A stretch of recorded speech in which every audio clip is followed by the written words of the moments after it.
Hi, welcome to Box on the Box Rock and Celluloid, Bokbrak for short. I'm Edward Box. So I've got a review for you. It's just dropped today. It's MAMMOTH WVH2. So it's Wolfgang Van Halen's second album, his band, so to speak. So remember on the first album, self-titled, he played all the instruments extraordinarily well. Very good drummer, very good bass player, very good guitar player, very good vocalist, good songwriter, lyricist. Pretty amazing. On this, he's actually got a band in. He kind of satirises this in a video where he kind of sacks himself and gets the band in. Very funny. We'll come to a bit of the vids, but starts off with Right, 4 minutes 31 seconds. So the first thing you notice is the production by Michael. I think it's Michael Elvis Basket, who does Alter Bridge, and it's very similar to that sound. Huge guitars, big bottom end, heavily compressed drums. Bass drum's pretty clicky on this, almost Vinnie Polish at times. So it's kind of got that tight, huge sound, so to speak, that works really well on new media systems like computers, mobile phones, Bluetooth through cars, speakers and stuff. That's really how music's produced now, I think, to a certain extent. So this is a good track, good use of digital edits on this, like tight cuts. It's got a whammy pedal, kind of showing a bit of Rage Against the Machine there. And there's kind of 3 strains of influence on this album. There's kind of 80s, a little bit of 80s metal, but only a bit. Obviously a nod to his dad. You've got like Healthy does a 90s Pantera, Seattle sound, plus Rage Against the Machine, stuff like that. And noughties, power pop, pop punk. Something like Jimmy Eat World would be a good comparison. It's got a bit of Halen screaming praises, serious riffage at the end, so I'm just looking at my notes here. So really good opening track, then track 2's Like a Pastime, so this is released as a single. 3 minutes 46, I think this is the shortest song on the album. Really good, great groove on this, kind of almost reminded me of U2, sort of pop era from the 90s. Really good halftime chorus on this, great middle section. All the chorus on this album have got really good vocal harmonies. Everything's been very well thought through. Track 3 is Another Celebration at the End of the World. It's 4 minutes 50. So this is the one where he kind of sacks himself in the video. I really like what he's done in the videos on this. He's basically continuing the humour of his dad's band. I think that's lovely.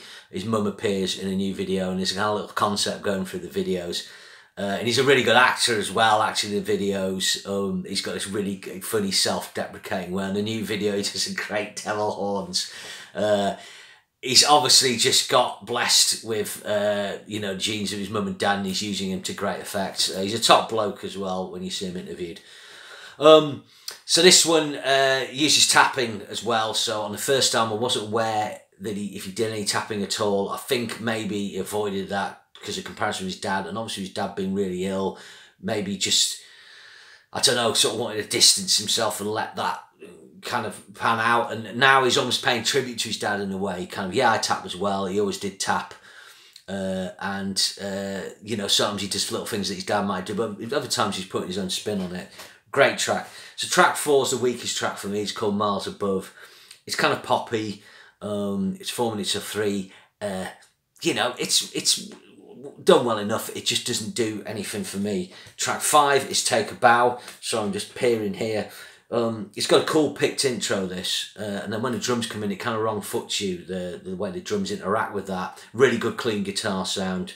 Great chorus. There's a nice tonal break before it goes into the middle bit, and this is where it breaks down. He does a really epic solo. I think it lasts about 1 minute and 10 seconds.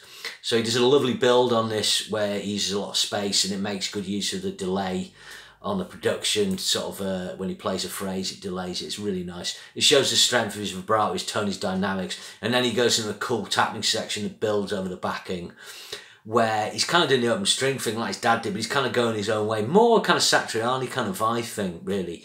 Really good. Definitely its best lead break now, and definitely one of the lead breaks of the year, along with Nuno.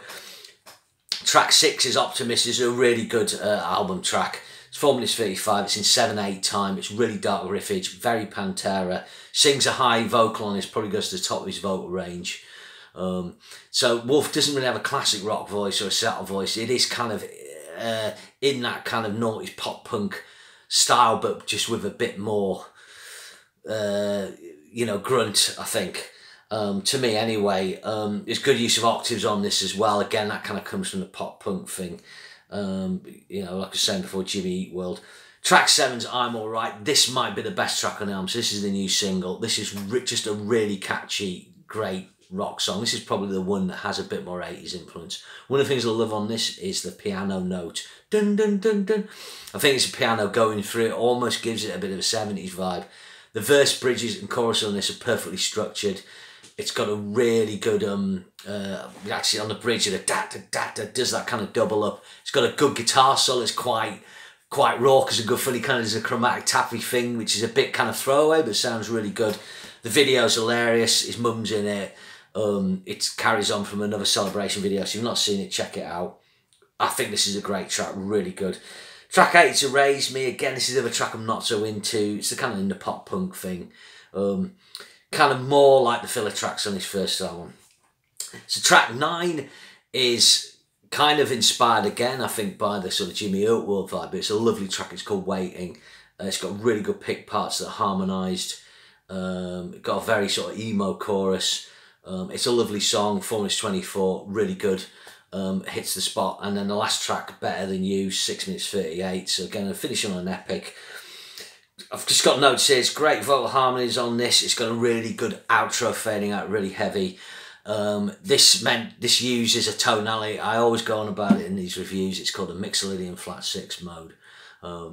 So if you're a guitarist, the easiest way to play this scale is play a minor scale, but instead of playing the minor third, play a major third if you're interested. So play 5, 7, 9, 5, 7, 8, 5, 7. That would give you the A Mixolydian flat 6 mode. And what it does, the major third gives it a kind of happy sound, but then that minor 6 gives it a darker sound. And you hear it used in music a lot. Everything from ABBA to film composition and so on. And this makes good use of it. Yeah, so overall, I mean, I think what this brings home is, like the first album, I say, whether I mentioned it before, it seemed a bit long to me. It's 14 tracks, it's 58 minutes. I liked a lot of it. But it wasn't totally my bag. But it was a really good start. I think this pares it down more, maybe because he's had to turn this around. It's that classic thing, he had all that time to do his first album. So having 10 tracks really helps. I think 8 of them are really good. There's just those 2 ones I don't like. I would give this album an 8 out of 10. I think the production hits the spot. All the performances are good. His guitar playing solos are really good and have come a long way. I think we sort of forget, when he joined Van Halen, well, I had the press conference 2007. He was probably jamming with his uncle and his dad, 2526, and then this kind of stopped touring, doing stuff about 2015 once Eddie got ill, although we didn't know it at that time. So he was kind of doing that off and on for 10 years, and I think that gave him time to grow as a musician quietly. Imagine if he'd just come out when he was 21, 20, 19 or whatever, and done an album, because he went to his 29, he's now 31, you get that maturity. So check this album out. I think it is really good. I'm enjoying listening to it. I'm going to go back to the first album and listen. Wolfgang Van Halen's here to stay. He's more than just a chip off the old block. He's his own man. And his dad would be enormously proud of what he's accomplishing. So remember to share and subscribe, and I'll see you again soon. Thanks very much.